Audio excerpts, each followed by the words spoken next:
Bonsoir à toutes, bonsoir à tous. La FPDC est heureuse de vous accueillir ce soir pour le 8e et dernier webinaire de la saison 2022. Et oui, l'année passe vite, on est déjà arrivé en fin d'année.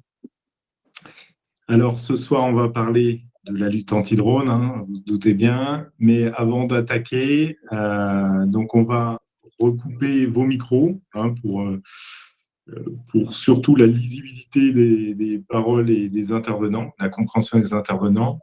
Si vous avez des questions, ne vous privez pas, vous les mettez sur le chat, sur le côté. Il y a un petit onglet en bas à droite et vous posez vos questions ou on aborde juste à la fin de la présentation ou on les aborde à la fin du webinaire. On verra un peu suivant la dynamique. Et dans tous les cas, ce webinaire, il est enregistré. Donc, d'ici quelques jours ou quelques semaines, vous pourrez le retrouver et le revisionner à partir de notre site Internet.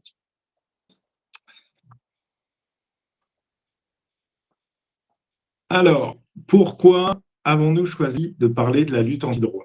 En fait, c'est parti d'un constat assez simple. C'est qu'avec l'arrivée de grands événements, entre autres sportifs comme les JO en 2024 ou la Coupe du monde de rugby l'année prochaine, quand on voit le conflit ukrainien avec ce qu'ils ont subi en termes d'attaque de drones, quand on observe la montée en puissance des drones avec le développement de ces utilisations, et en tant que professionnel et utilisateur de drones, on se pose vraiment la question en se disant comment agir et se prémunir contre cette utilisation et contre ces menaces potentielles à venir. Donc voilà comment est né le thème de ce webinaire. Alors, comment on va le dérouler? Donc on a différents intervenants et on commencera par Francis qui est notre trésorier, Francis Matteau qui est notre trésorier à la FPDC et ancien pilote de ligne. Et ce qu'on a voulu montrer avec Francis, c'est avoir son témoignage en tant que pilote professionnel et qui nous fasse part de comment il perçoit le drone et comment c'est perçu au niveau de l'aviation civile. Ensuite, nous enchaînerons avec Stéphane Morelli, qui est un des fondateurs de la Fédération professionnelle du drone, qui maintenant est responsable dans la société Sogitech, qui est une filiale du groupe Dassault. Et on va bénéficier de son expertise sur le domaine pour avoir un retour sur l'évolution du marché drone, mais aussi l'évolution des menaces liées à l'usage des drones d'un point de vue sûreté nationale. Ensuite, on va passer dans le concret avec Yves Despy, qui est le directeur commercial de la société MC2 Technologies, qui conçoit et développe des moyens de détection et de prévention de lutte anti-drone. Après, on fera un petit parallèle donc avec Alain Bascoulergue, cofondateur de la société ASD, qui développe aussi un système de surveillance de drones et qui ont mis en place la plateforme de déclaration Flyby. Et au travers de ces outils, on abordera l'intérêt de la préparation de missions, mais aussi du signalement électronique qui est mis en place sur les drones. Et enfin, Frédéric Auberger, que beaucoup connaissent aussi, nous présentera des solutions pour externaliser les demandes d'autorisation afin de rien louper et il nous fera part de certains cas d'usage. Et je conclurai autour de 19h20 ce webinaire sur la lutte anti-drone. Alors, avant d'attaquer, petite promotion sur les événements à venir. Prochain webinaire, on traitera du FPV, donc ce sera en 2023, le 9 janvier. Et titre du webinaire, le FPV, une discipline hors norme, où on va découvrir finalement toutes les facettes de cette activité qui prend un essor assez important. Et chaque premier lundi des mois suivants, donc on vous retrouvera aussi pour des webinaires. Donc le 6 février, on traitera de la France, fleuron de la technologie drone. Le 6 mars, focus sur la pulvérisation en agriculture. Le 3 avril, modélisation 3D dans le BTP car le drone est une vraie avancée pour le BIM, la numérisation des données. Et au mois de mai, on traitera de l'art de faire ses déclarations de vol. Et oui, un petit rappel ne fera pas trop de mal pour maintenir les bonnes pratiques et développer une filière forte et sécurisée.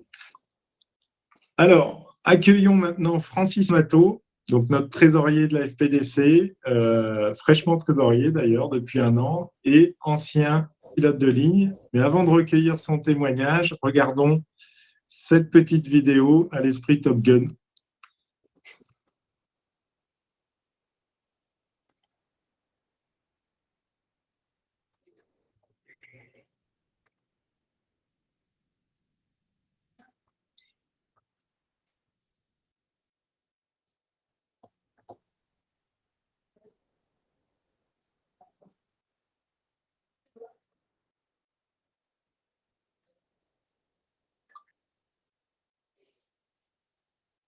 Voilà, vidéo qui a été tournée pendant que Francis était en activité. Allez, Francis. Voilà, très bien. Est-ce que vous m'entendez? Henri, tu m'entends? Oui, tout à fait. Tout le monde m'entend. Bonsoir à tous. Écoutez, Bien. merci de votre présence webinaire organisé par la FPDC, la Fédération professionnelle du drone civil.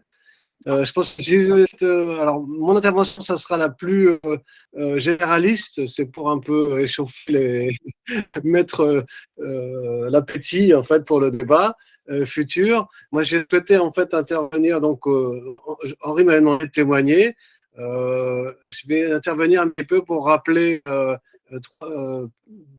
un point qui me semble important en fait, c'est que la manière dont tous les pilotes, les acteurs du drone, mais les pilotes de l'aérien, etc., on fait tous partie d'une même famille de pilotes et donc si on se comporte tous en vrais pilotes, déjà le drone ne sera pas un risque. Ensuite, au niveau des activités qui se développent, des différentes techniques, on voit qu'il y a beaucoup de types de pilotes et beaucoup de types de machines.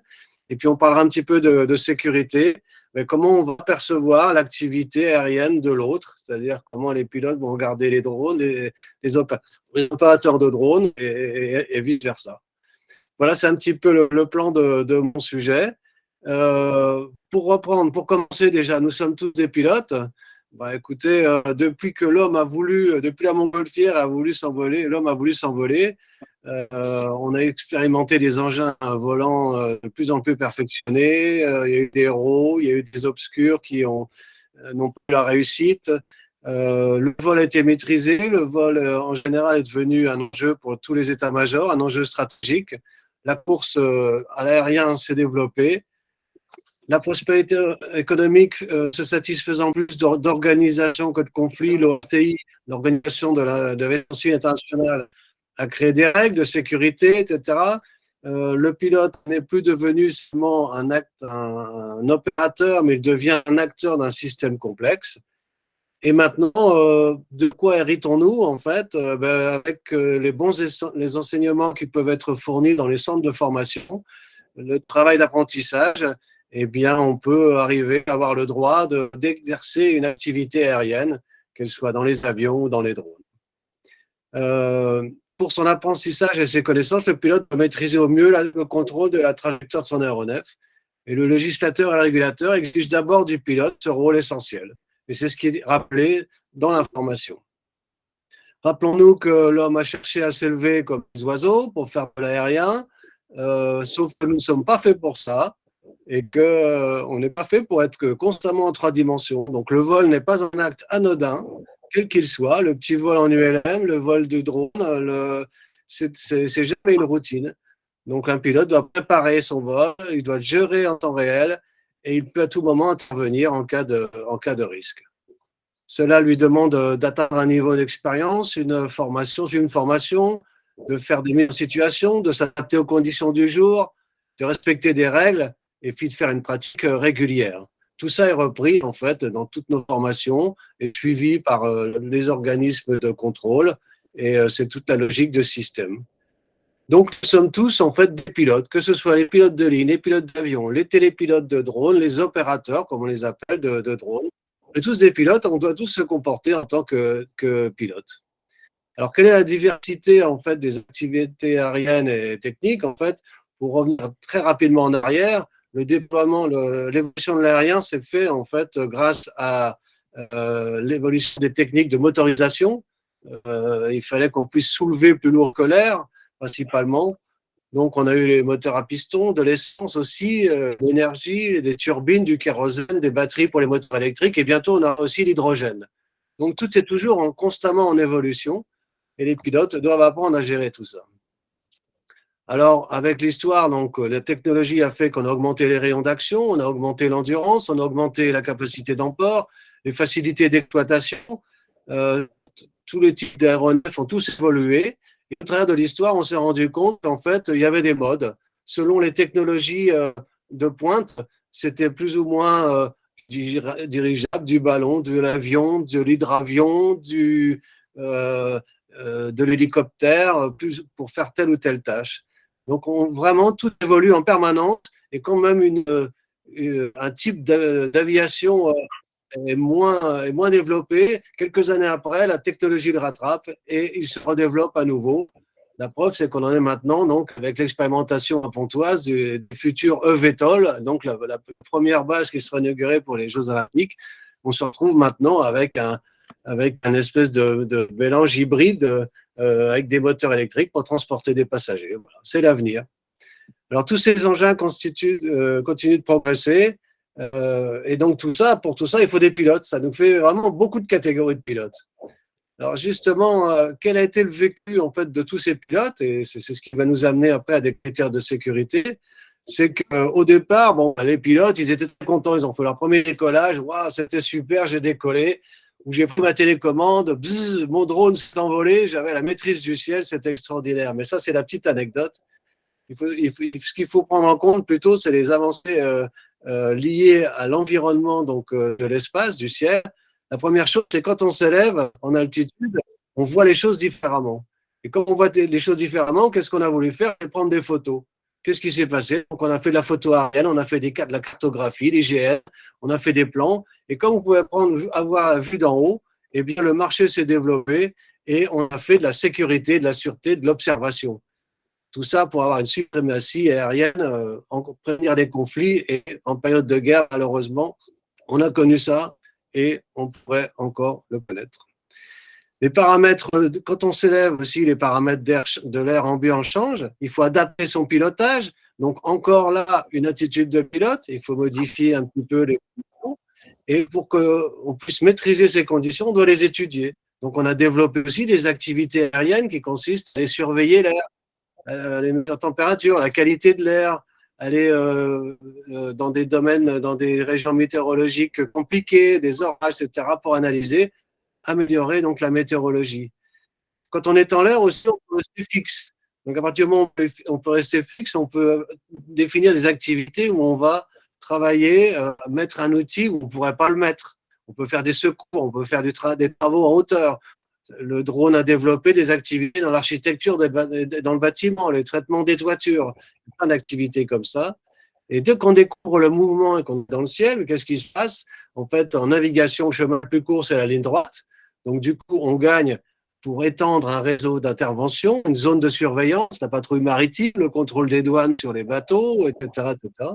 Si on ajoute de la vitesse au déplacement aérien, ben on arrive à quoi? On arrive à faire du transport de passagers. Ça a été toute l'industrie du transport aérien, du transport de fret. Et sans oublier aussi le loisir. Et donc, dans le loisir, grâce à l'implantation extraordinaire d'aérodromes sur notre territoire et aussi au travail des fédérations concernées, la fédération aéronautique et la fédération d'aéromodélisme, on a des plateformes partout pour toutes les activités. Donc, ce qui fait qu'en fait, on est tous des pilotes et on a tous plein d'occupations diverses et variées selon les domaines dont on aura choisi d'exceller, en fait. Souvenons-nous aussi donc, des cycles, j'en parlais au départ, des cycles technologiques. Donc, quelquefois, une activité, elle baisse un petit peu de régime, une autre activité reprend le dessus. Il y a tout un jeu de cycles qui rentre en compte. On voyait que le travail aérien faisait de la photographie. Maintenant, c'est le drone qui remplace un peu le travail aérien, les avions, quoique ça reste complémentaire. Les drones ne font pas exactement la même chose que les avions. On aura, par exemple, plein d'activités qui vont être transférées à d'autres moteurs de véhicules aériens, en fait. Tout ça Donc, conduit donc par d'après, donc pilote. d'après toi, Francis, en fait, finalement, les drones, euh, c'est euh, c'est un objet de plus qui vole dans le ciel parmi la diversité des choses existantes et finalement, du moment que tout est bien organisé, c'est pas tant un inconvénient que ça. Exactement, en fait, c'était un peu le sens de mon propos. Déjà pour dire qu'il n'y a pas de grande aviation, de petite aviation. Il y a, il y a que des pilotes en fait qui vont avoir appris à maîtriser leur machine et la faire évoluer en fonction de ce qu'ils ont à faire. En fait. Donc si on regarde les choses comme ça, on va se rendre compte qu'il y a peut-être un comportement qui sera lié aussi à cette formation de pilote en général. Et ce comportement va en fait nous préserver de, d'un manque d'expérience, d'un manque de formation où les gens achètent un drone, ils déballent et ils font n'importe quoi. Et ça, ce serait préjudiciable. Si on considère qu'on doit tous passer par des formations, qu'on doit tous avoir un comportement de pilote, ben déjà, a priori, le drone en lui-même sera beaucoup plus sain. On n'aura pas besoin de le lutter contre les drones parce que tout le monde respectera plus ou moins les règles. C'est un petit peu mon propos initial. Voilà. Très bien. Merci beaucoup, Francis. Alors, tu as parlé un peu finalement d'un peu de matériel, de la diversité. Stéphane, maintenant, tu peux peut-être continuer en reprenant un peu justement tout ce fil drone et puis justement aujourd'hui faire le lien avec pourquoi c'est tant surveillé et quel est le risque pour la sûreté nationale. Alors, donc c'est là qu'on va parler de sécurité et de sûreté, un petit peu, en fait. Alors, personnellement, je n'ai pas d'expérience de vécu en vol d'avoir croisé un drone. Mais j'ai un collègue toujours chargé en activité, toujours chargé de sécurité des vols, qui m'a fait part, en fait, récemment d'un compte-rendu qui a été fait par un de leur équipage où ils avaient détecté un drone. Ils ont fait un signalement et c'est reparti sur un dossier à la DESAC, en fait. Voilà. Mais moi, personnellement, je n'ai pas vécu cet élément-là. Mais ce dont je voulais un peu vous parler, c'est la question que tu m'avais posée, en fait, Henri, au départ, c'était comment les pilotes peuvent aborder les drones vu de leur poste de pilotage. Alors, il faut un peu faire la différence. Moi, mon expérience personnelle, c'était à la fois d'être pilote de drone, enfin d'abord pilote, et puis après, je suis devenu pilote de drone. Donc, j'avais deux casquettes différentes. De temps en temps, c'était télépilote, de temps en temps, c'était pilote. Et pourtant, je voulais vivre heureux dans mon petit coin de paradis, faire mon vol tranquille dans mon bel avion, ou alors faire voler mon drone jusqu'à plus soif de mes batteries en ayant fait ce que j'avais à faire avec ce drone. Et finalement, ben, il faut jongler sur les deux. Donc là-bas, c'est toujours le fait d'être pilote. Donc, moi, je vais voir un petit peu attends, je perds un petit peu le fil. Donc, du coup, j'étais avec ma télécommande, je faisais mon vol, etc. Et puis, tout d'un coup, tout allait bien. Et puis, bzz, un coucou arrive, un vieux coucou arrive, et hop, il se met là et il perturbe mon vol. Donc, ça m'est arrivé en Bourgogne. Bon, qu'est-ce qui se passe? Ben, du coup, ben, je réagis, je pose mon drone, parce que ce qui est occupé par des êtres humains a toujours la priorité, c'est les fondements des règles. Et puis, malgré les règles où on dit il y a des tranches d'altitude, etc., le problème peut arriver quand on est voisin des tranches d'altitude maximales pour les drones, minimales pour les avions. Et c'est là que, en fait, c'est là qu'on trouvera peut-être un risque potentiel, en fait. Donc, du coup, qu'est-ce qui se passe? Je pose mon drone et puis il faudra faire un Crégus qui va partir à la DESAC. Et puis, en fait, je me dis que le pilote, il a eu peur de voir un drone, donc lui, il va faire un Rex et ça va partir aussi à la DESAC. Et finalement, tout le monde aura fait un rapport l'un sur l'autre et tout le monde aura eu peur et en gêné dans ses principales préoccupations. Alors, dans l'avion, c'est différent. Et dans l'avion, on ne peut pas généraliser, il faut considérer les différents types d'aviation. En fait. L'aviation qui serait plus rapprochée du sol, donc ce qu'on pourrait appeler l'aviation légère, et puis après l'aviation commerciale, où là, en fait, on travaille selon des conditions un peu différentes. Donc, la problématique, elle viendrait a priori pour l'aviation commerciale.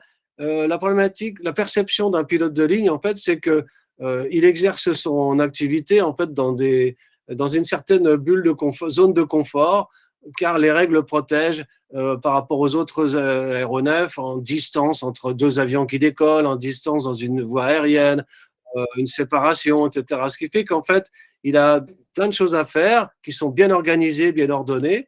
Et là, effectivement, s'il détecte la présence d'un objet qui se rapproche, etc., là, ça lui pose quand même un sérieux problème. Parce qu'en fait, toute son attention, comme c'est un professionnel et qu'il a besoin quand même de faire pas mal de choses avec des vitesses relativement élevées, ça perturbe un peu son champ d'action et puis son schéma sur lequel il se projette pour réaliser les différentes actions qu'il a à faire. Et là, ça lui demande pas mal d'énergie parce qu'il faut qu'il analyse et il faut qu'il trouve une parade. Donc peut-être qu'il n'y a rien à faire, il va continuer tout droit, ça passera à côté, mais peut-être qu'il y aura une parade à faire.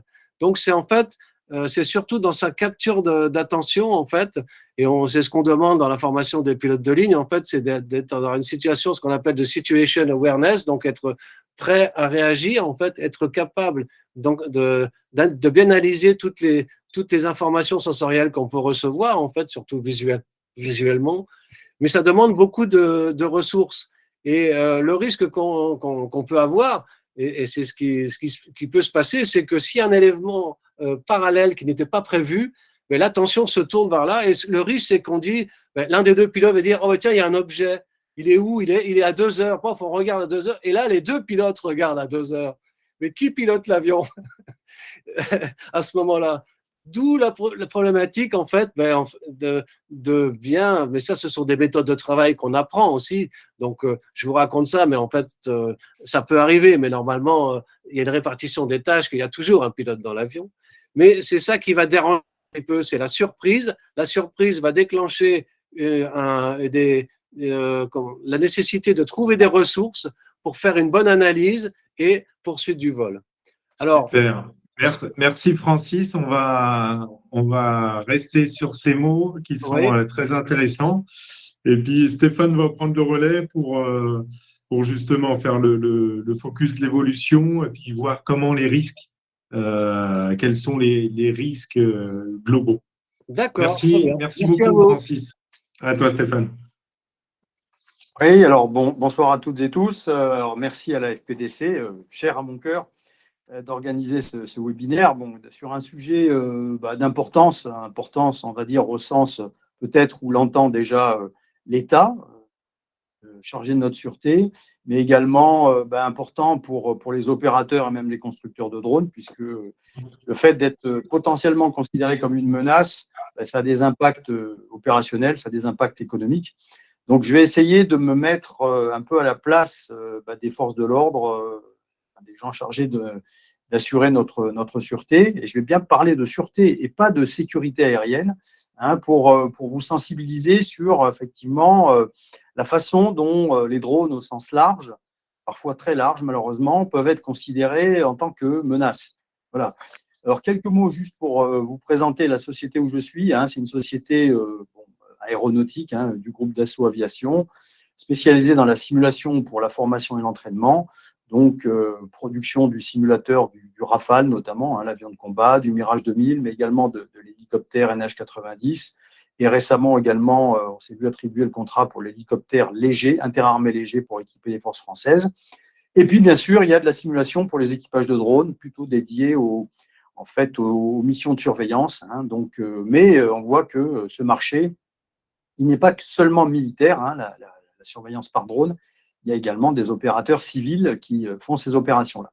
Voilà, donc en quelques mots, je vais passer à la diapo suivante, si vous permettez. Et donc là, je vais vous parler du militaire au civil. Pourquoi le militaire? Parce qu'en fait, les théâtres d'opération sont un peu les champs d'expérimentation de l'utilisation des drones à technologie civile, enfin de technologie civile. C'est bien ça qu'on observe actuellement. Alors, je vais vous en parler brièvement. Puis après, je vais essayer de vous caractériser la façon dont c'est ressenti.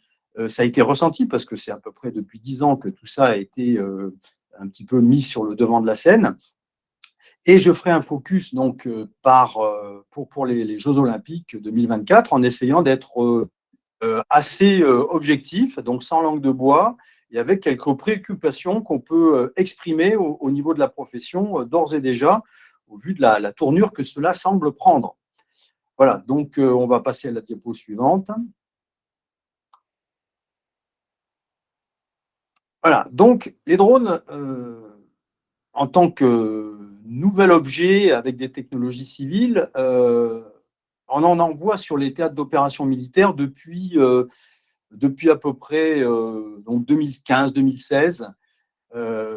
Les premiers cas d'usage de drones civils bricolés, alors vous en voyez l'un chargé de l'observation et la reconnaissance de certains sites, l'autre équipé de petites grenades qui sont balancées sur les forces adverses. Dans certains cas, vous avez eu des drones piégés. Les forces françaises ont été attaquées par un drone qui s'est en fait retrouvé sur le sol craché et qui était lui-même piégé. C'est-à-dire que quand les forces françaises ont commencé à le bricoler, à le manipuler, ben, il a explosé et il y a eu des blessés, il y a eu des morts. Et puis, en dernier lieu, on voit aussi des drones kamikazes, donc équipés d'une charge explosive qui explose à l'impact. Donc, tout ça, ça date finalement de 5-6 ans. Et puis, ça s'est développé à une allure vraiment phénoménale. Et actuellement, dans les conflits qu'on voit, alors ce qu'on voit, c'est l'Ukraine, mais c'est aussi le Haut-Karabakh, donc en Arménie. Là, on est passé de l'expérimentation à l'usage massif. Et pourquoi ? Parce que en fait, les belligérants se sont rendus compte qu'avec des investissements très modestes, moyennant le fait qu'on sache adapter les drones, les bricoler, donc bricoler leur charge utile, on avait des résultats très intéressants sur le plan militaire. Hein, parce que déjà, on pouvait obtenir un certain nombre de drones, donc avoir une espèce d'effet de saturation, qu'on pouvait varianter les effets, on pouvait faire de l'observation, on pouvait faire de l'observation plus du bombardement, on pouvait faire l'observation plus un drone qui s'écrase et qui explose, et donc que ça avait des effets militaires ponctuels, puisqu'en général les drones sont de petites masses, mais qui sont réels. Hein, un drone avec des moyens limités peut faire neutraliser par exemple un blindé. Hein, donc ça se voit, vous avez certaines vidéos maintenant qui circulent dans les réseaux sociaux sur le conflit en Ukraine notamment. Et puis il y a un effet psychologique qui est important, c'est-à-dire comme les drones sont finalement assez discrets, ça fait peser une menace tout à fait significative chez les combattants. Ça contribue finalement à accroître un peu la tension de l'adversaire. Voilà, donc on a un prérequis et un certain niveau d'utilisation quand même important à l'extérieur de la France, et comment ça se traduit finalement pour la sûreté de notre pays. Alors là, on passe à la diapo suivante.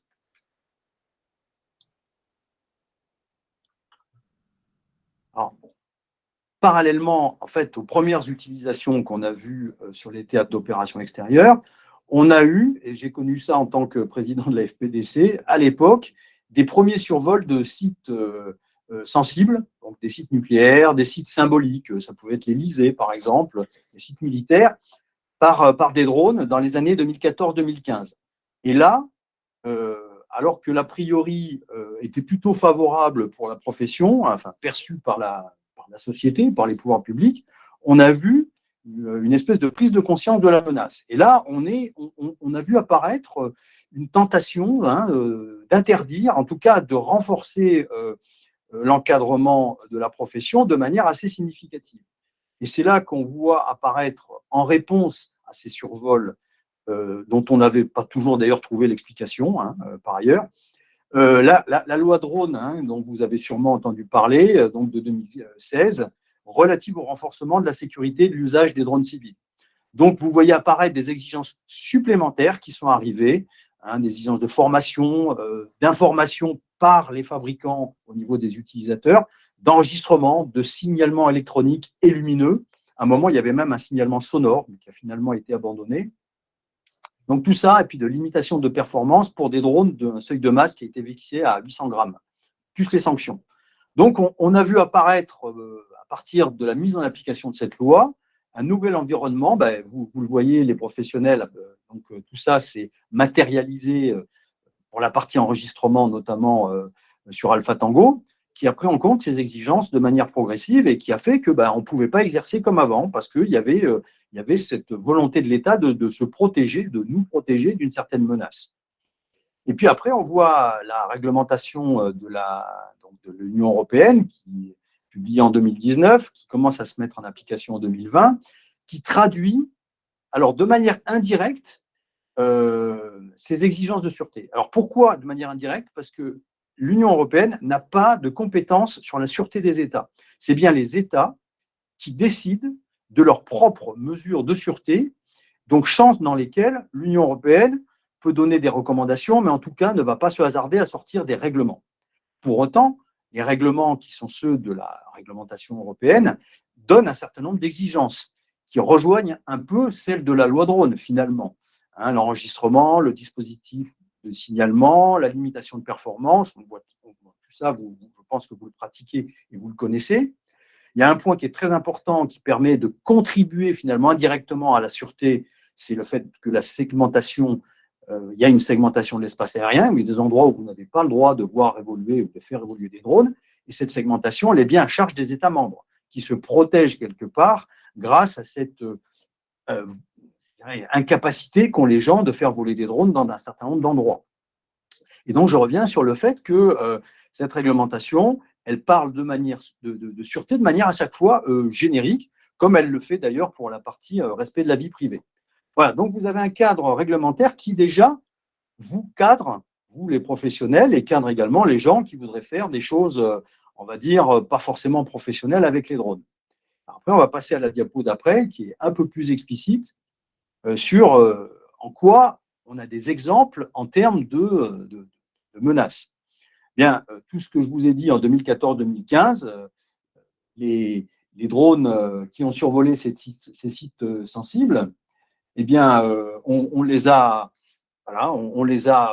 pour un certain nombre vus voler et on pense que on n'a pas vu d'effet particulier de bombardement ou autre à cette époque-là. On pense que c'était des drones qui collectaient de l'information sur ces sites. Donc, ce qui n'était pas très rassurant parce qu'en plus, on n'était pas vraiment capable de matérialiser leur effet, mais c'était bien des systèmes qui étaient dédiés à l'observation.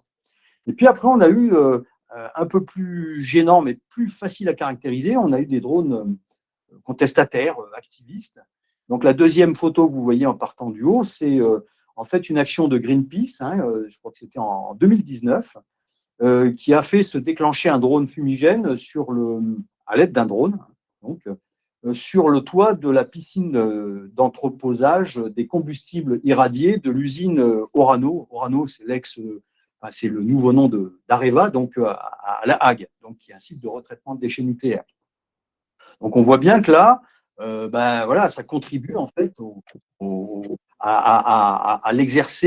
fait que ça exerce une menace, en tout cas pour les dépositaires de l'ordre public. Et quand on franchit un peu une étape, on va vers les drones caractérisés comme malveillants, souvent dans l'environnement, soit des frontières, soit des prisons. Et là, la troisième photo que vous voyez à partir du haut, c'est en fait un réseau qui a été démantelé après à peu près 8 mois d'enquête. Vous avez 12 drones qui ont été retrouvés, qui avaient transporté à peu près 45 kg de tabac, 5,8 kg de marijuana, du crack, des amphétamines, des pistolets, des couteaux, des téléphones portables, de la monnaie en espèces. Donc, au niveau de la prison de Bishopville, qui est en Caroline du Sud, aux États-Unis. Donc, il y avait quand même un trafic d'une vingtaine de personnes qui ont été arrêtées en février 2022. Donc, on voit on franchit des étapes et que le drone était devenu un vrai moyen, entre guillemets, professionnel, mais qui exerce une menace sur la sûreté du pays considéré. Et dernier, un scénario qui est le plus redouté aujourd'hui, c'est le drone terroriste.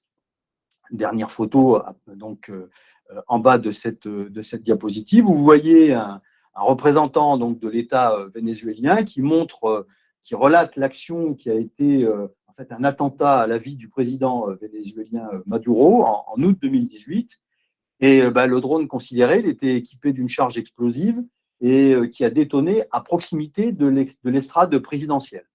Donc, force est de constater qu'on a beaucoup d'exemples à relater d'utilisation de drones à des fins malveillantes, à des fins dangereuses, et que l'État se pose un certain nombre de questions. Et on arrive donc à la suite donc, de cet exposé avec la diapo suivante, c'est même la dernière diapo, c'est les JO 2024, alors Coupe du Monde, pardon, de rugby. Bien, comme le disait tout à l'heure Henri, c'est un événement à très haute visibilité où la France va être observée de manière très attentive, avec en plus des dispositifs urbains. Alors vous voyez cette petite illustration pseudo-comique, pseudo-humoristique. Mais voilà, tout va être centré quand même, une bonne partie des événements vont être centrés dans des espaces urbains de la ville de Paris. Et donc, mécaniquement, ça fait augmenter la menace. Qui sont qui se sont passés un peu en France, un peu à l'étranger, mais on peut considérer, en tout cas, c'est ce que dit de cette diapositive, ou la troisième ligne, deuxième paragraphe, c'est que de manière publique, le ministère et le ministre de l'Intérieur s'expriment en disant que la menace principale en termes de sûreté pour les Jeux Olympiques, ce sont les drones terroristes. Donc, quand c'est Darmanin qui le dit, on pense qu'il a travaillé son sujet et on pense qu'il ne le dit pas par hasard. Alors, de manière générale, en fait, ces sujets sont traités par ce qu'on appelle des DPSA, donc des dispositifs particuliers donc, de surveillance aérienne, qui sont sous la responsabilité de l'armée de l'air, qui met une espèce de bulle autour du dispositif et dans laquelle les événements, les aéronefs, tout ce qui peut se passer comme événement aérien est scruté de manière très précise et donne lieu à des réactions, des autorisations, puis des réactions. Donc, bien évidemment que ces Jeux Olympiques vont donner lieu à un DPSA autour des sites olympiques, mais comme la tension est grande et qu'il y a un certain nombre d'annonces qui sont faites, et qu'en plus on n'a pas vraiment encore d'informations précises sur la façon dont ces dispositifs vont être menés, et je pense qu'il n'y en a pas dans la presse, et je pense que les professionnels n'en ont pas non plus, d'où l'intérêt de ce webinaire. Il y a peut-être une tentation, alors j'espère ne pas attiser la foudre ou attirer la foudre sur les professionnels, mais il peut y avoir une tentation de tout interdire. C'est-à-dire de dire, pour être sûr qu'il n'y a pas de drone ennemi, on va demander à ce qu'il n'y ait pas de drone du tout. Alors ça, je pense que c'est le scénario qu'il faut éviter. Qu'il faut éviter parce que tout ça, ça va durer pendant des semaines. Et bien évidemment, pour les professionnels, ça représentera un véritable problème, un véritable manque à gagner. Donc, je terminerai en disant que, de manière un petit peu provocatrice, on peut également se poser la question de l'utilisation de bons drones civils pour sécuriser, pour participer à la sécurisation de ce type d'événements, de ces événements. Et aujourd'hui, quand on cherche dans la presse, quand on regarde un petit peu de manière ouverte ce qui est annoncé, vous avez peu d'informations. Et donc, je pense qu'une des méthodes qui consisterait aussi sur le plan des professionnels à construire avec le ministère de l'Intérieur, c'est de voir si d'ores et déjà, il n'y a pas des solutions drones qui sont utilisées et qui pourraient être utilisées pour sécuriser. De l'anti-drone, il y en aura, c'est sûr, et je pense que Yves va vous en parler en détail, mais il faudrait éviter qu'il n'y ait pas du tout de drone, scénario catastrophe, voire qu'il y en ait juste un peu, mais qui soit utilisé, mais pas forcément pour sécuriser.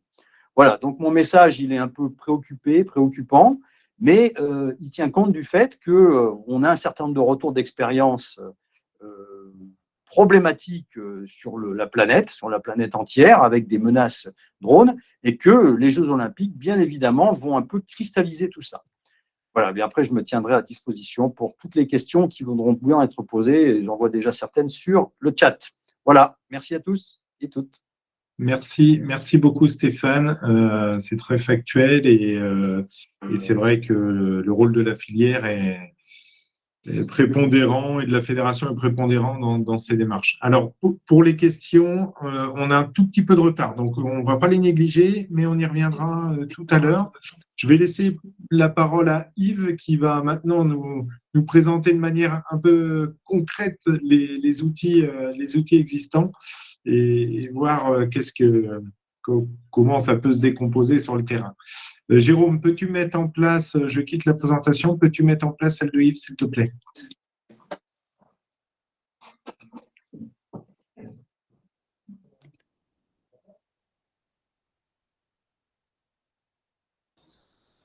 C'est bon, tu peux y aller, Yves. Ah, il faudra activer ton micro.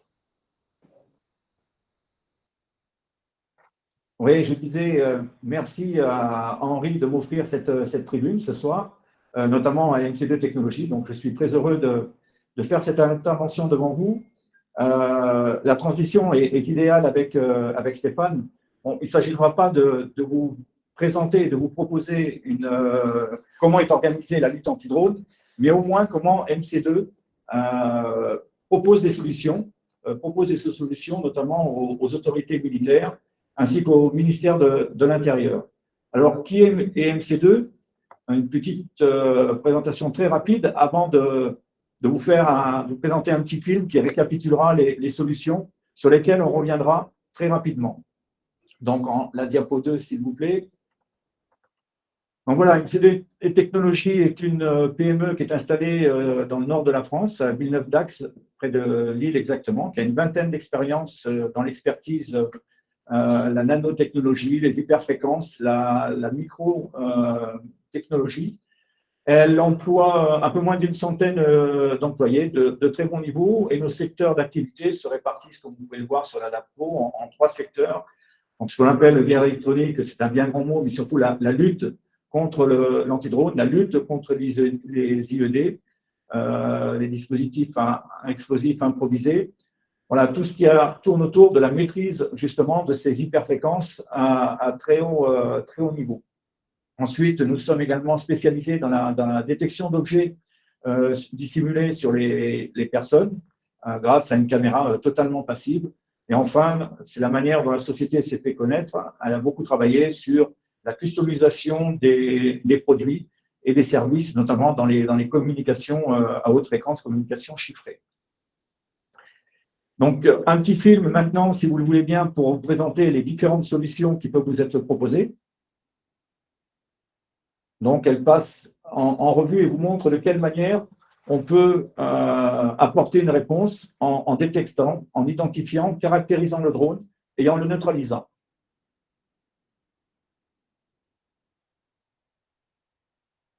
Alors, normalement, il y a un fond sonore.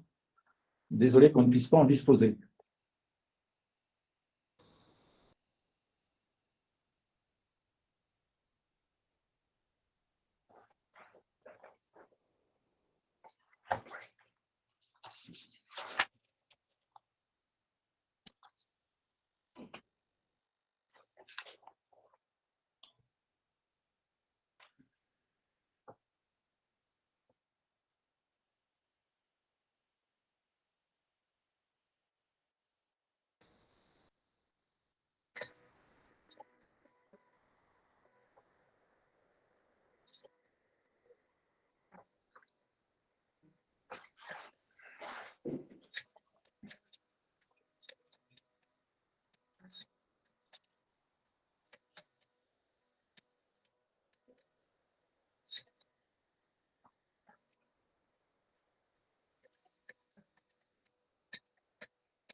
Donc voilà, c'est l'illustration justement de la détection, l'identification, la caractérisation d'un drone qui rentre dans une zone interdite et qui est neutralisé par les moyens dont on dispose.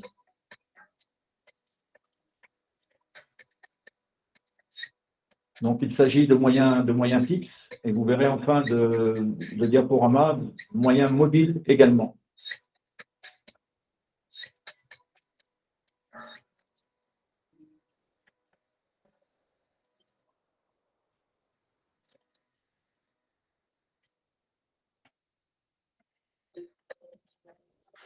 Voilà, je suis désolé qu'il n'y ait pas de volume et plus de…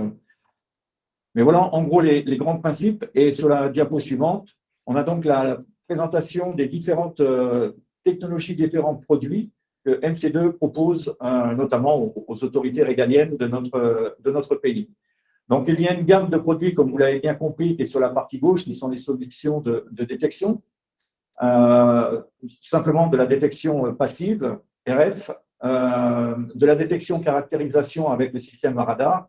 Donc, on rentrera un petit peu plus dans le détail. Et les moyens de neutralisation, qu'on appelle MAGES, qui est un moyen relativement aisé à déplacer, mais qu'on appelle station fixe, par rapport aux produits qui sont sur la droite, tels que le Nero DRF, qui est utilisé actuellement par les armées françaises, et le dernier né, c'est-à-dire la possibilité d'embarquer une brique de brouillage sur un drone justement pour intervenir sur une zone autour d'un aérodrome, d'un aéroport, pour éviter éventuellement toute intrusion ou au contraire aller au-devant d'une menace. Sur la diapo suivante, nous avons la solution que l'on appelle DNAdrone pour détection, neutralisation, anti-drone. Donc, elle est constituée des 3 briques, de la détection, du radar et de la neutralisation au travers du MAGES. Ce que l'on recherche dans tous nos produits, c'est qu'ils soient aisément transportables, facilement déployables, sur une faible superficie, tout en ayant une portée, une efficacité assez conséquente par rapport à l'action à conduire. Donc, sur la diapo suivante, nous avons la présentation du détecteur RF. Donc, c'est un produit qui est en écoute, qui distingue les signaux, les protocoles utilisés justement par les dronistes, qui fonctionne dans un rayon qui fonctionne en 360 degrés. Et celui-ci, il a la particularité, et Dieu sait qu'on a fait pas mal de développement sur ce sujet en interne, hein, puisqu'on fabrique et on développe, conçoit tout au sein de la société, ce qui nous a permis de travailler au-dessus d'environnements très encombrés comme Lille ou comme la capitale, et de pouvoir distinguer dans tout le flot électromagnétique, de pouvoir distinguer un protocole de drone et de l'identifier. Donc, on sait dans quelle zone il vient, on sait s'il y en a plusieurs puisqu'il tourne en 360, donc s'il y a un essaim, eh bien, il y a une champ de vision totalement circulaire. Et si on en positionne plusieurs, eh bien, on a cette capacité d'avoir une triangulation quand on est sur une grande ville et d'obtenir une localisation rien qu'avec de l'écoute. Sur la diapo suivante, on a le radar. Donc, le radar qui est aussi très spécifique, hein, qui est peu encombrant. Les deux produits que je vous présente pèsent moins de 10 kg chacun, donc sont très peu encombrants. Donc, ce radar fonctionne également en 360. La particularité qu'il a, contrairement aux gros radars qu'on peut connaître à proximité des aéroports ou ailleurs, c'est qu'il est capable de distinguer des menaces très petites. C'est-à-dire qu'il est capable de distinguer un drone par rapport à une feuille, un drone en stationnaire, un drone par rapport à un oiseau, et ce sur un périphérique de 360 degrés. On l'appelle le radar 4 dimensions parce qu'effectivement, c'est un azimut en gisement, en hauteur et bien évidemment en vitesse. Même, comme je disais, un drone qui est en stationnaire, il va être capable, de par son système Doppler et micro-Doppler, d'identifier le type de drone, de le caractériser. Et bien évidemment, comme le Mercat, il dispose aussi d'un système de reconnaissance Alpha Tango. Donc, s'il est répertorié dans sa base, il n'y a pas de problème, il est considéré comme un drone ami. Si ce n'est pas le cas, eh bien, et s'il rentre dans la zone de no-flying zone, eh bien, il sera intercepté par le système de neutralisation que je vous présente sur la diapo suivante. Donc, pour pouvoir gérer ce système, il faut bien évidemment une interface, un C2 que l'on propose avec l'ensemble de la solution, avec le système Mercat, comme je vous le disais, qui permet à ces capteurs radiofréquences de voir d'où vient la menace, sous quel angle elle approche, de la confirmer par le MATIA avec le système radar comme il apparaît sur l'écran et comme on a pu l'apercevoir tout à l'heure, à partir du moment où le drone rentre dans la zone. Donc, pour les deux produits, on est sur des distances, je dirais, de 3000 mètres en secteur très pollué. Bien évidemment, avec le Mercat, on écoute quand on est dans une zone où il y a peu d'interférences sur un découvert, où on n'est pas dans un milieu urbain. Et l'objectif pour nous, c'est de travailler en milieu urbain pour faire référence aux Jeux Olympiques, justement de pouvoir détecter une menace au-dessus d'une zone urbaine. Eh bien là, on a des distances qui vont bien évidemment en terrain ouvert d'une vingtaine de kilomètres, voire plus, sur une zone urbaine très polluée à plus de 3000 mètres, à plus de 3 kilomètres. Et le produit sur la diapo suivante, donc, ce sont les solutions de neutralisation que l'on propose, avec les solutions portables, comme on l'évoquait, donc déjà utilisées par les armées françaises, utilisées également par le ministère de l'Intérieur, pour ce qui concerne le NERODRF. Donc, c'est un système portable, je dirais davantage en réactif, alors que le système MAGES, lui, a beaucoup plus de puissance. Que ce soit le NEROD ou le MAGES, on est bien sur les gammes de fréquences les plus utilisées par les dronistes. Donc, sur 6 gammes de fréquences, c'est capable de balayer également toutes les bandes de fréquences en même temps. Après, la solution sur la droite, donc la solution montée sur un drone, comme le NEROD beaucoup plus court, le NEROD haché ou le NEROD handgun, on est sur des bandes de fréquences les plus utilisées par les dronistes. Donc, des protocoles qui sont connus. On intervient, comme je vous le présente sur la diapo suivante, avec le NERODRF. En fait, l'idée, c'est d'intervenir avec un système d'émission d'ondes électromagnétiques, d'intervenir entre le pilote et le drone, avec un système de brouillage entre les deux. Tous les produits que je vous ai présentés sont bien évidemment inoffensifs en termes électromagnétiques, inoffensifs pour l'utilisateur. Pour le droniste et son drone, c'est un peu plus compliqué. Donc, on essaye également, c'est un petit peu comme on l'évoquait, le gendarme et le voleur. Bien évidemment que les drones évoluent, bien évidemment que nos technologies doivent évoluer pour être capables de s'adapter aux différents types de pilotage qui évoluent constamment. Sur la diapo suivante, il s'agit de son petit frère, donc le NEROD handgun, qui agit sur trois fréquences, de manière ergonomique et beaucoup plus pratique dans le port, qui est un peu moins, je dirais, performant en termes de ratio et en termes de capacité de brouillage que le prédécesseur, mais finalement parvient à être efficace contre 95% des protocoles de drone actuellement connus. Simplement pour illustrer ce que je disais, voilà, donc il est difficile d'évoquer, parce que la première question qui vient, c'est bien la diapo suivante, hein, pour illustrer justement le brouillage qui était effectué entre le pilote et le droniste. La question qui est posée, mais oui, à combien brouille, à combien de kilomètres, à combien de distance il faut se mettre pour pouvoir être sûr de toucher les drones? Est-ce qu'un essaim de drone peut être touché également? Donc, pour l'essaim de drone, je réponds oui, puisque c'est un tir directif avec un angle en gros de 30 à 40 degrés sur une direction. Et ensuite, sur la droite, on travaille sur un principe de ratio, comme je vous ai expliqué. Voilà, on peut partir sur un exemple de ratio de cap. En gros, c'est ce qu'on propose avec le fusil brouilleur de drone. Si le pilote est à 100 mètres de son drone, nous avons une capacité de brouiller à 400 mètres. Donc, le pilote s'éloigne. Bien évidemment, on multiplie d'autant la capacité de brouillage du protocole du droniste avec son drone. Le dernier produit, c'est le MAGES. Donc, ça, c'est la station fixe dont je vous parlais. C'est exactement le même principe, mais avec une capacité de brouillage bien plus importante qui peut correspondre à un besoin, par exemple, sur un site sensible, sur un aéroport, sur des zones, sur un site nucléaire. Ce dispositif est tout à fait adapté, justement, pour pouvoir intervenir sur des dimensions et des superficies beaucoup plus importantes, avec des systèmes antennaires, soit en omnidirectionnel qui va créer une bulle, soit en système directionnel qui va permettre de faire le tour de l'aéroport sans nuire aux systèmes électromagnétiques qui peuvent agir sur l'aéroport en lui-même. Donc, il y a une petite diapositive suivante qui vous permet d'illustrer ça. On peut passer celle-ci puisque c'est un rappel du C2.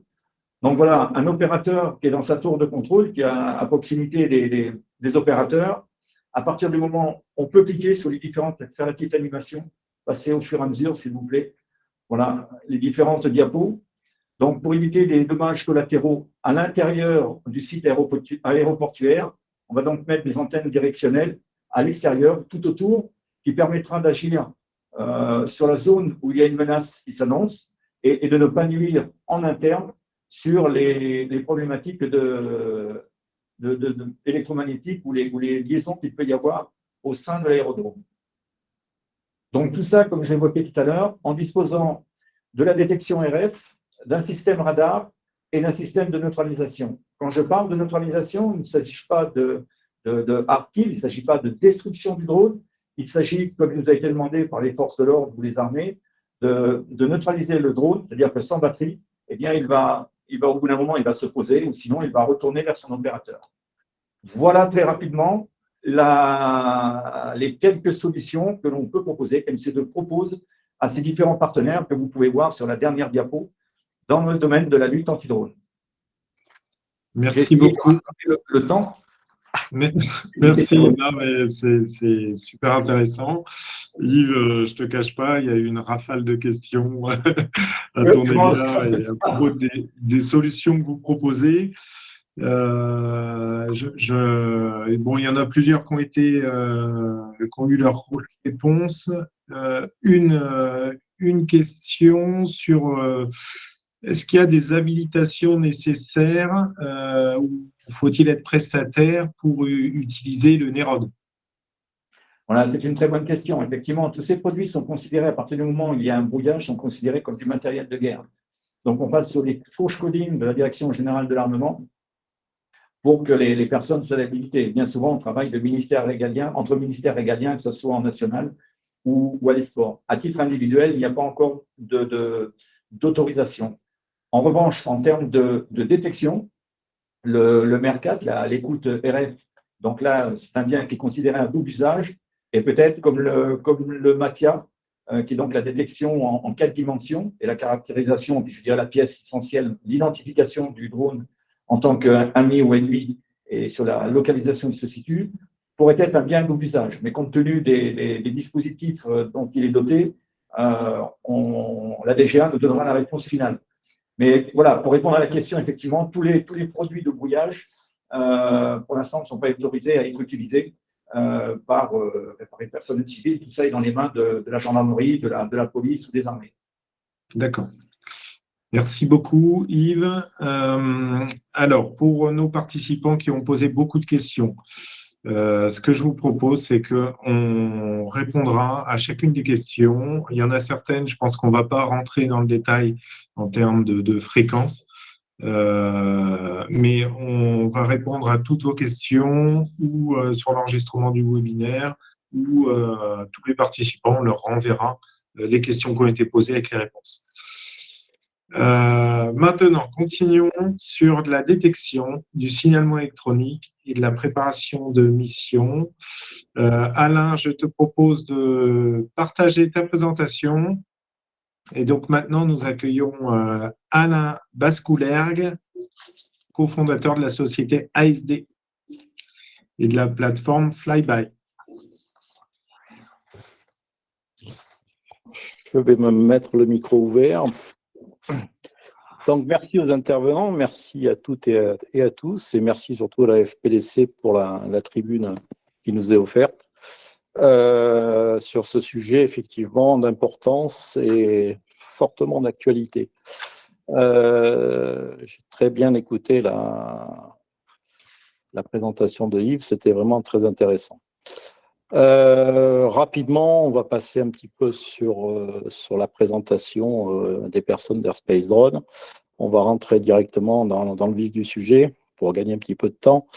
Donc Airspace Drone, donc on est spécialisé dans la gestion de l'espace aérien basse altitude en fournissant des services U-Space. C'est un petit peu ce qui est demandé aujourd'hui par le EASA.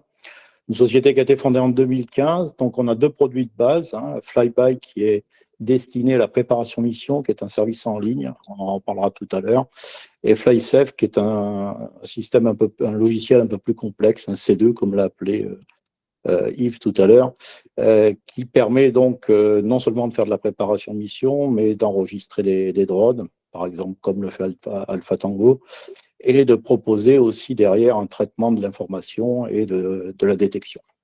On ne fait pas de brouillage comme le fait MC2, mais on fait de la détection.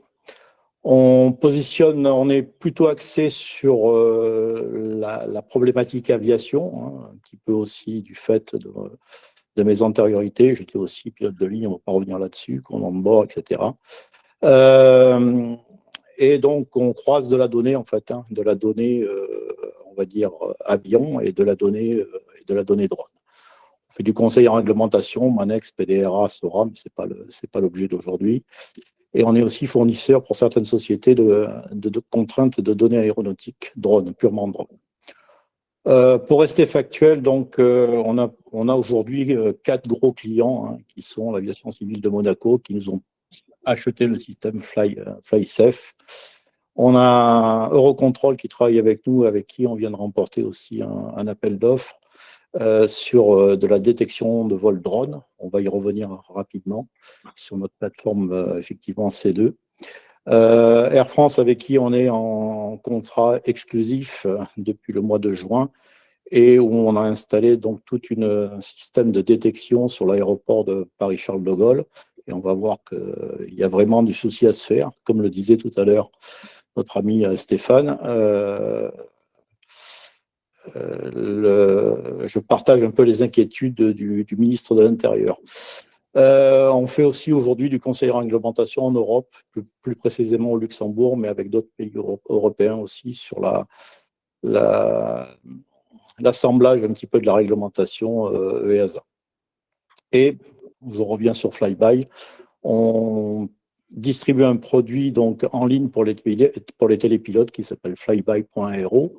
On va y revenir. Et un produit aussi qui est dédié aux espaces gestionnaires, qui permet donc d'interpréter les demandes et d'accepter les demandes quasiment en temps réel, les demandes des télépilotes.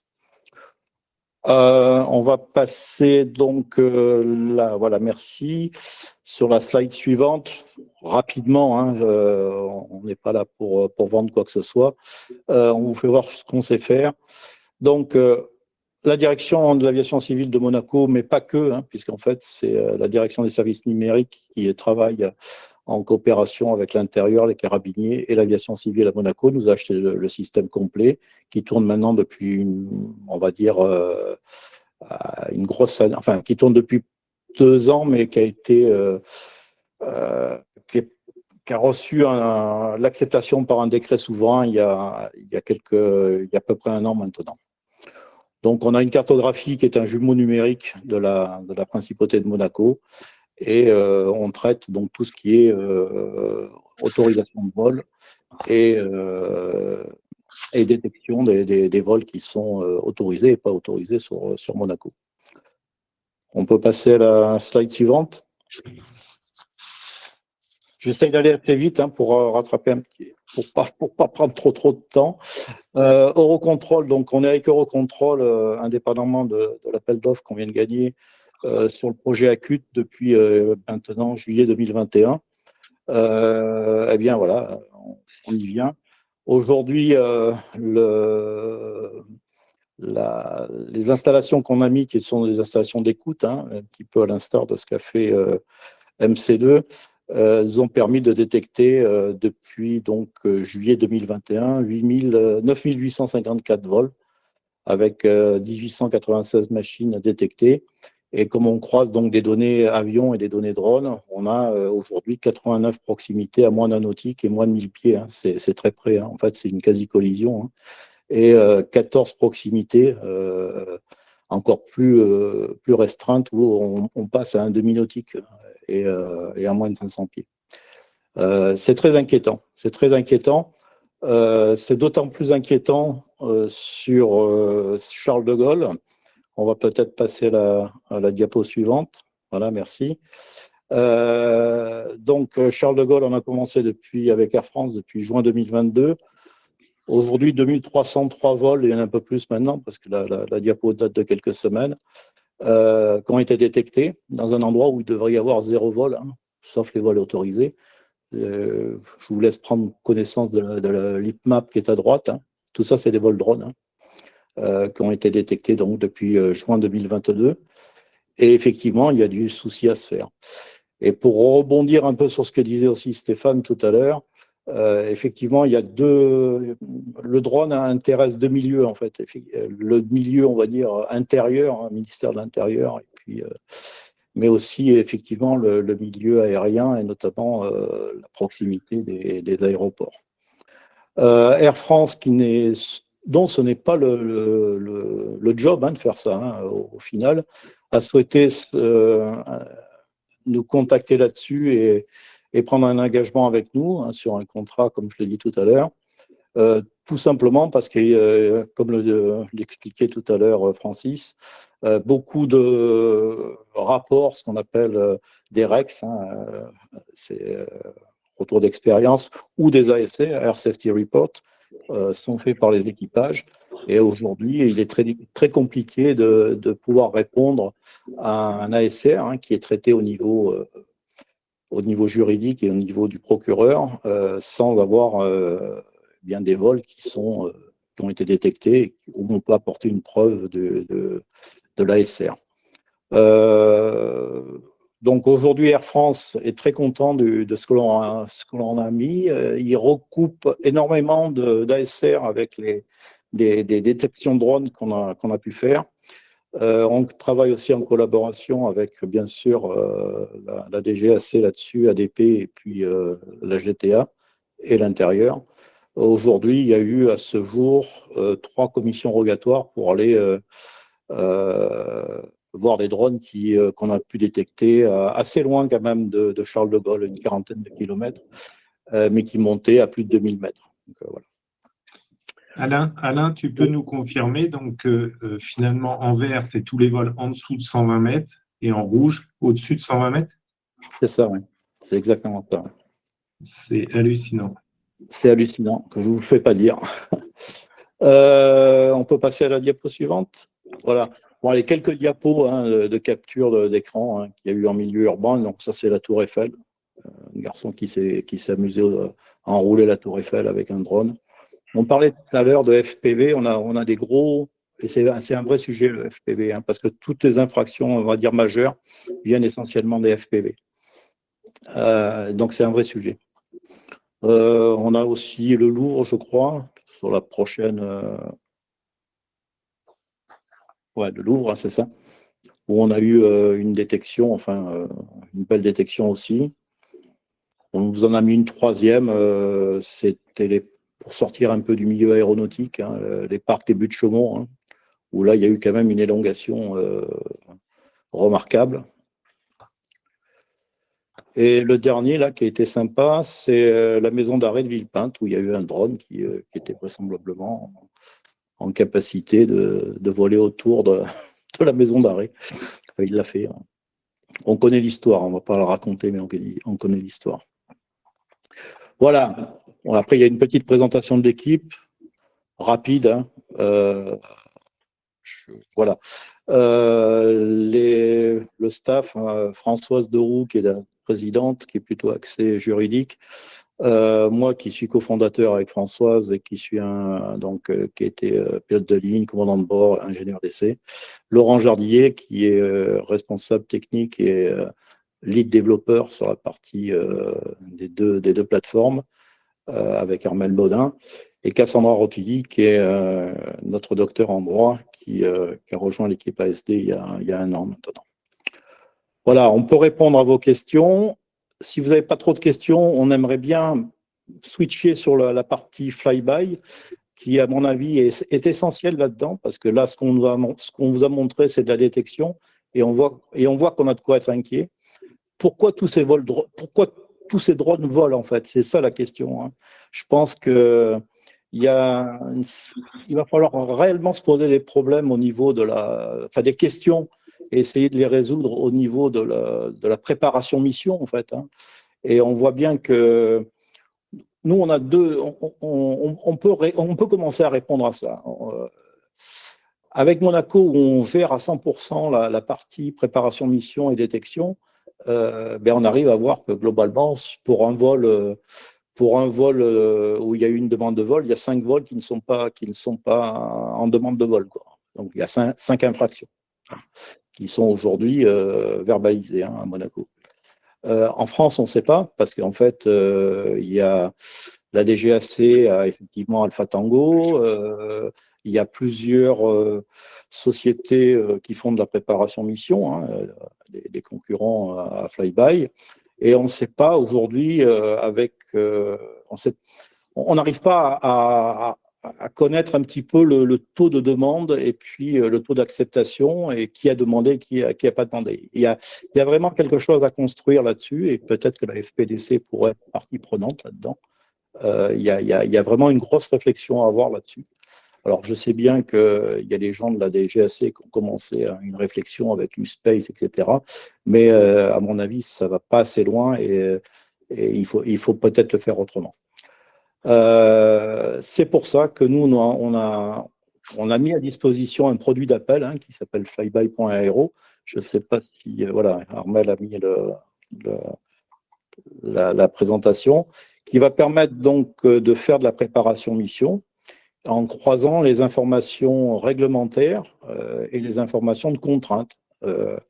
Et donc, toute cette préparation mission, une fois qu'elle est faite, c'est une grosse plateforme qui est fortement documentée, va pouvoir permettre, puisqu'on est délégataire pour Alpha Tango, de déposer sa mission directement par l'outil, sans repasser derrière avec un travail qui a été déjà fait. Et puis, il va pouvoir aussi, avec certains partenaires, être très efficace pour avoir des autorisations, on va dire, pas en temps réel, mais quasiment en temps réel. On travaille avec quelques centrafis avec qui on a mis un module de gestion, un gestionnaire, qui permet donc d'accepter ou de refuser la demande.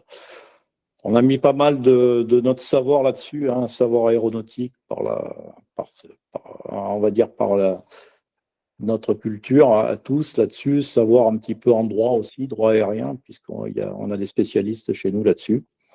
Et voilà, donc j'ai essayé assez vite et de faire tout le tour. Si peut-être Armel ou Laurent, qui sont en support, peuvent rapidement prendre la main sur Flyby, juste 2-3 minutes, c'est possible? Allez, 2-3 minutes.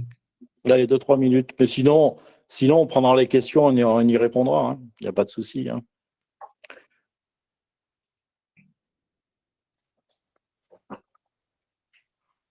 Bon, donc, c'est bon, on va s'arrêter là.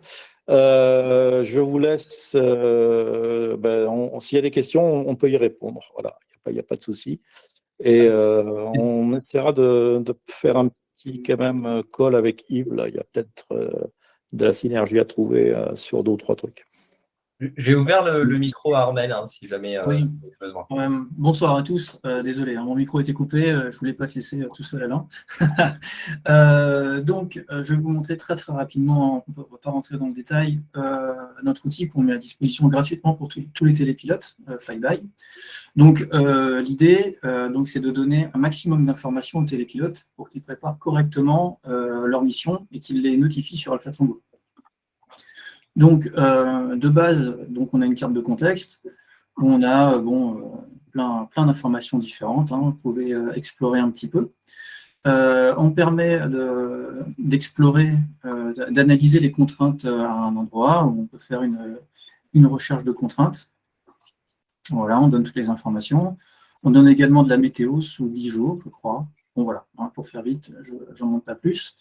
Notre philosophie à nous, c'est de proposer aux télépilotes de créer leurs différents pilotes et machines, et à partir de là, de préparer leur mission. Après, on ne va pas préparer une mission là, je vais juste vous montrer ce que ça donne en gros pour une mission simple à préparer. Donc là, par exemple, on a une inspection de viaduc, où on a le télépilote à sélectionner sa machine et son pilote qui est dans son équipe. Et le système a analysé les contraintes. Et ensuite, il spécifie quelles sont les conditions de sa mission et on le guide dans le respect de la réglementation. Et une fois que tout ça c'est prêt, on lui permet de notifier en un clic. Alors, le système est assez bien fait dans le sens qu'il va notifier, il va faire le nombre de notifications qu'il faut en fonction du nombre de polygones de vol, tout ce qu'il y a comme, comment dire, et il le fait au bon moment. C'est-à-dire que même si vous préparez votre mission trop longtemps à l'avance, on notifiera au bon moment et on fera le nombre de notifications nécessaires. À chaque fois, évidemment, vous pouvez annuler, il n'y a aucun souci. Si vous mettez à jour votre mission, vous pouvez mettre à jour en un clic toutes vos notifications. Le système gère très bien tout ça. Et après, pour nos utilisateurs qui ont des dispositifs de captation, parce qu'à l'origine aussi, dans l'ADN de la boîte, on peut fournir des traceurs, mais on a également des dispositifs d'écoute qu'on met à disposition aux télépilotes. Vous pouvez avoir du replay de vos vols dans la partie analyse. Voilà. Et aussi, oui, quand vous avez préparé votre mission, on vous propose un dossier de vol en cas de contrôle, c'est toujours pas mal. Il vous envoie automatiquement par mail 2 heures avant le début de la mission, où à chaque fois, on a un récapitulatif de toutes les informations que vous avez rentrées dans le système, les contraintes qui ont été rencontrées, l'analyse réglementaire qui a été effectuée, enfin voilà, on donne tout ce qu'il faut pour que ça se passe bien. Voilà, j'ai essayé de faire vite, je peux aller un peu trop vite, c'est à vous de me dire. Non, mais c'est bien, Armel, de toute façon, ça suffit. Je voulais juste conclure, on nous pose souvent la question, pourquoi votre système est gratuit, alors que d'autres sont payants? La réponse, elle est très simple, hein. C'est une réflexion qu'on a eue avec la Direction générale de l'aviation, enfin, la Direction générale de la sécurité des vols, avec Air France, quand on a commencé à travailler là-dessus, et même avec Monaco, hein, quand on a commencé à réfléchir. Si on veut que demain les gens travaillent correctement, ça rejoint un peu ce que disait aussi Francis au tout départ, il faut pas qu'il y ait de barrage, quoi. C'est-à-dire que les gens qui font voler des drones n'ont pas des moyens démesurés, et on comprend très bien que aller payer quelque chose pour faire une préparation mission, ça peut être contraignant. Voilà. Après, chacun a son business plan là-dessus. Nous, on préfère privilégier effectivement une action gratuite là-dessus pour pouvoir récupérer de la data et puis pour pouvoir travailler cette data derrière. C'est fini pour moi. Merci beaucoup, Alain, pour cette présentation. Alors, tu as commencé à faire un petit parallèle. Et donc, Frédéric Auberger, qui a créé l'activité, qui a créé son activité, va pouvoir témoigner justement parce que lui, il externalise les autorisations depuis des années. C'est même l'expert dans le domaine. Et donc, Frédéric, je te laisse te présenter et puis faire un petit retour d'infos et de point de vue sur le sujet. Et, Jérôme, il va activer ton micro.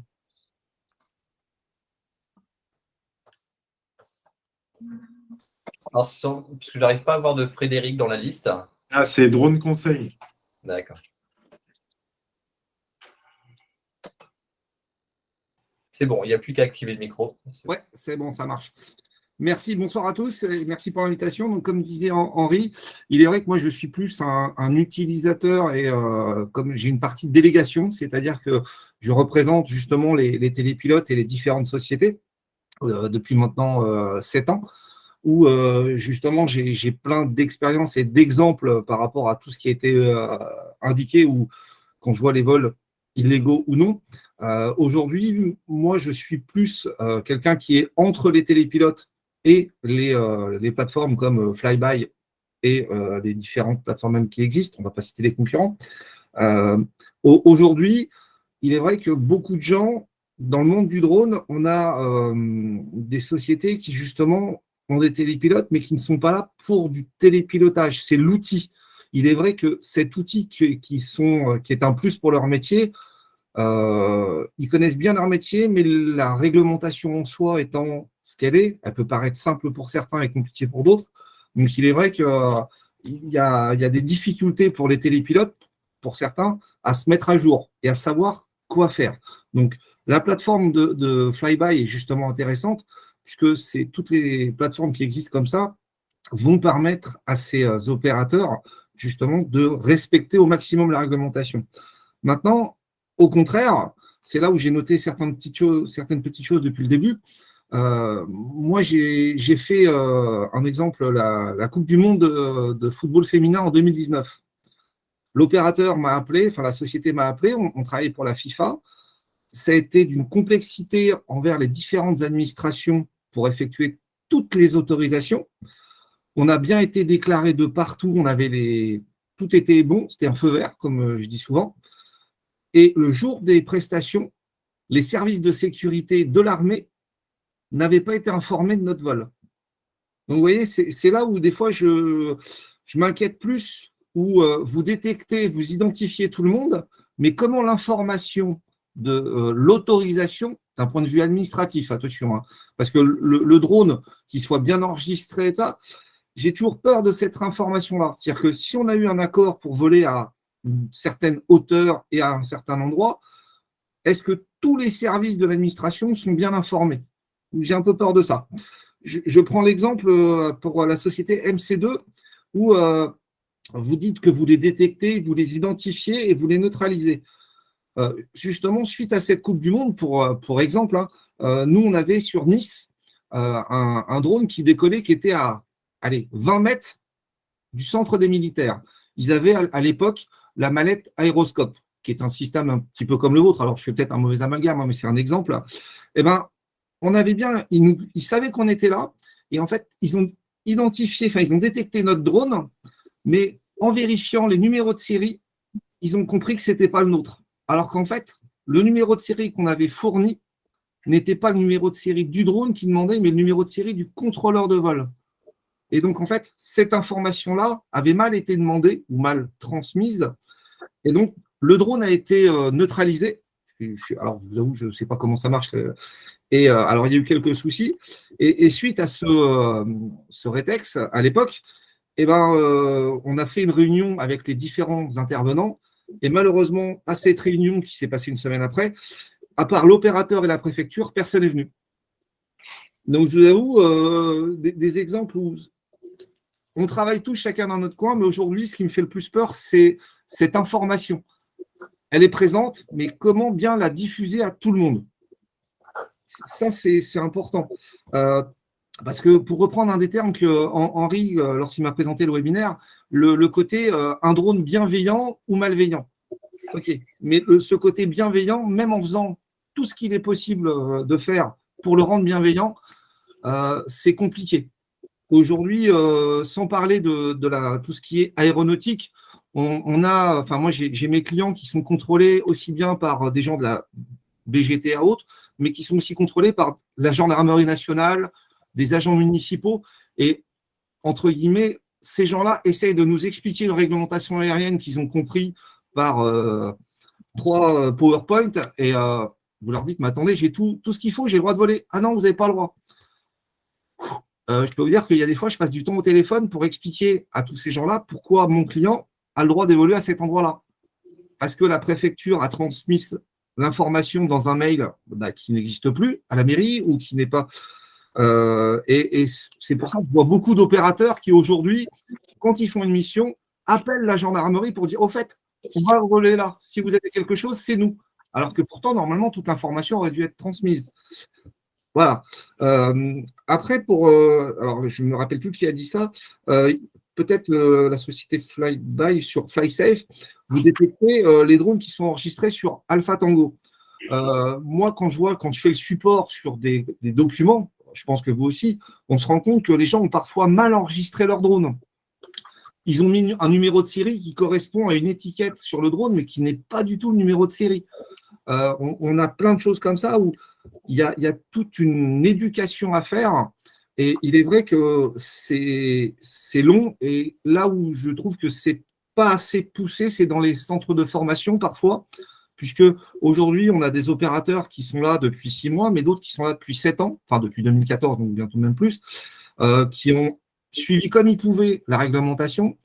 Et ça, c'est problématique. Cette mise à niveau, cette mise à jour, je vous avoue, pour eux, c'est… Enfin, comme on disait au début, c'est une captation qu'ils font. C'est des cadreurs, c'est des caméramans. Le drone étant un outil, ils ont été formés, mais la mise à jour de cette formation, ils ne la font jamais. Quand je pense pour beaucoup, en 2018-2019, quand il y avait les demandes d'attestation d'équivalence, le nombre de gens qui ne l'ont pas fait et qui s'en sont rendus compte 2 ans après parce que on leur disait, au fait, vous n'avez plus l'attestation d'équivalence, votre brevet ULM, il est caduc. Waouh, ça, c'était compliqué. Je vais reprendre aussi un exemple. Là, c'est Flyby, où à côté de la Villepinte, de la, comment ça s'appelle, de la maison d'arrêt. Alors, vu le vol, je vous avoue, ça ressemble à un des vols que j'ai notifié pour un opérateur télécom, où on a fait le vol à côté de la maison d'arrêt. On avait tout ce qu'il fallait. La maison d'arrêt a été informée. Et le jour du vol, quand on a appelé, personne n'a répondu. Et quand je dis personne, pendant 40 minutes, il a essayé d'appeler la maison d'arrêt pour dire au fait, coucou, c'est nous, on a informé le service de sécurité, ils avaient été informés par mail, personne n'a répondu. Que fait le télépilote?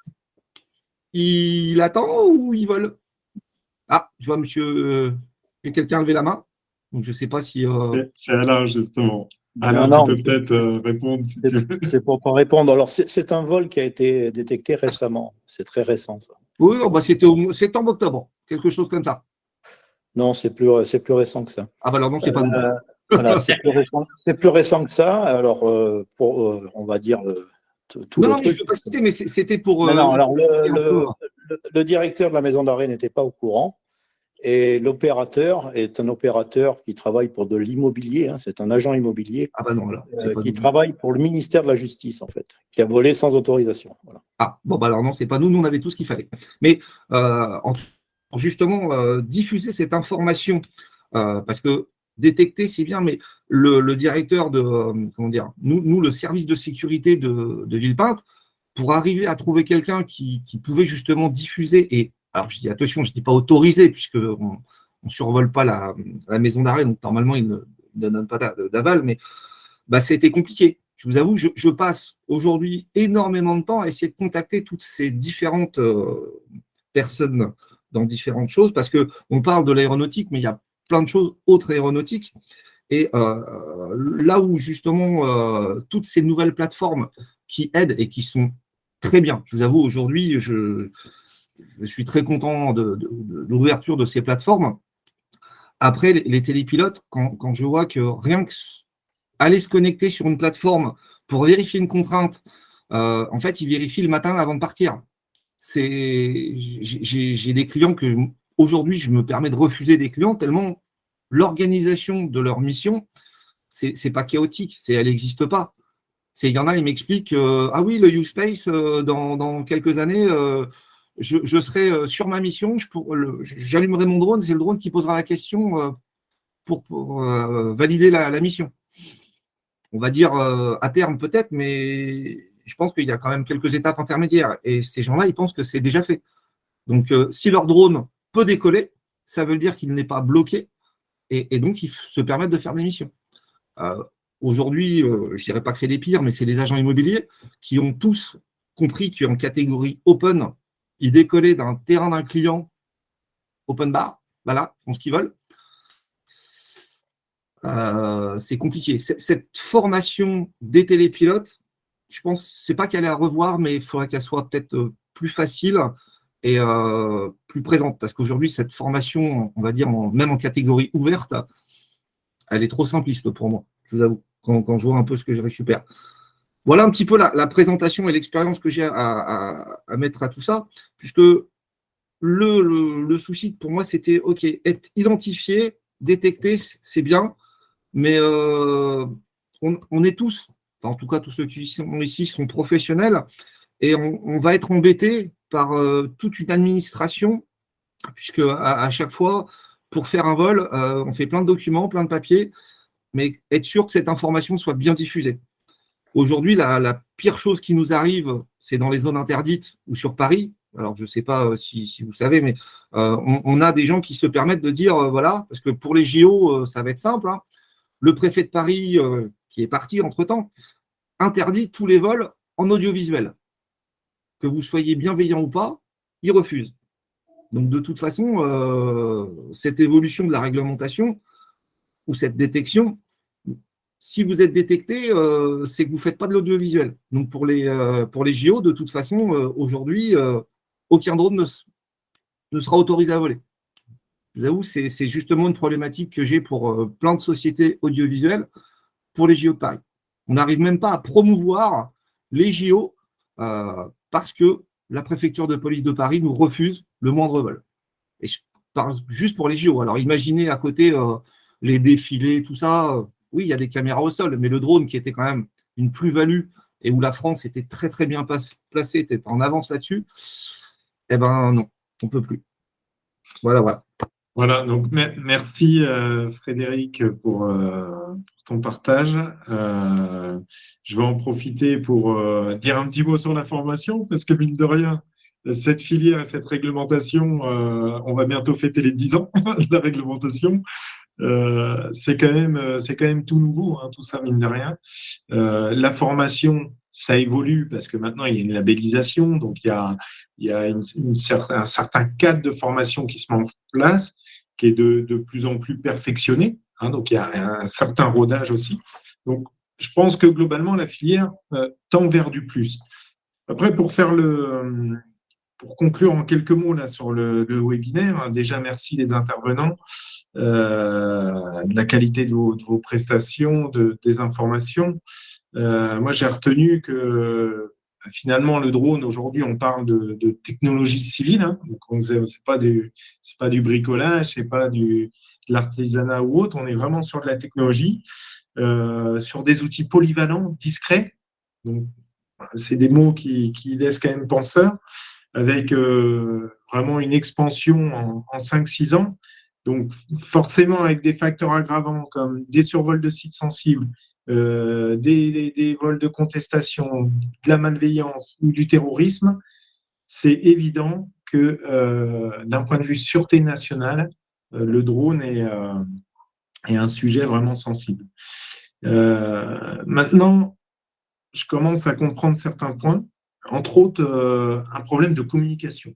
Finalement, on se retrouve avec d'un côté une réglementation qui donne un cadre qui est assez cohérent, de l'autre côté une mise en œuvre des opérations avec des cas concrets, des cas de figure complètement différents parce que des missions différentes liées à la polyvalence des drones. Et en fait, aujourd'hui, comme le disait Frédéric, il n'y a pas toujours un lien et finalement, ce qu'on peut faire de bien, ça peut être quand même mal perçu. Alors, finalement, c'est peut-être là qu'intervient la fédération. On a la chance d'avoir une certaine proximité avec les autorités, avec les acteurs de la filière, que ce soit les fabricants, que ce soit les équipementiers, que ce soit les centres de formation ou autres. On est là avant tout pour fédérer toute cette filière. Je pense que toutes les idées sont bonnes, tous les moyens doivent être mis en commun parce qu'on est quand même sur des marchés qui sont porteurs, avec un vrai sujet d'avenir. Et ça serait dommage que sur des problématiques identifiées, on n'arrive pas à trouver de solution. Donc, je pense que c'est vraiment en 2023 l'occasion de se réunir encore plus et nous aussi, d'un point de vue terrain, d'apporter des solutions concrètes auprès des autorités et de la réglementation européenne ou de l'EASA pour dire qu'on peut apporter des solutions dans le quotidien.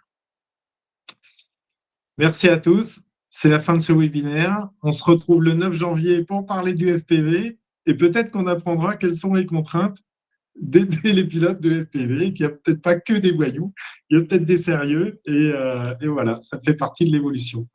Merci beaucoup, bonne soirée.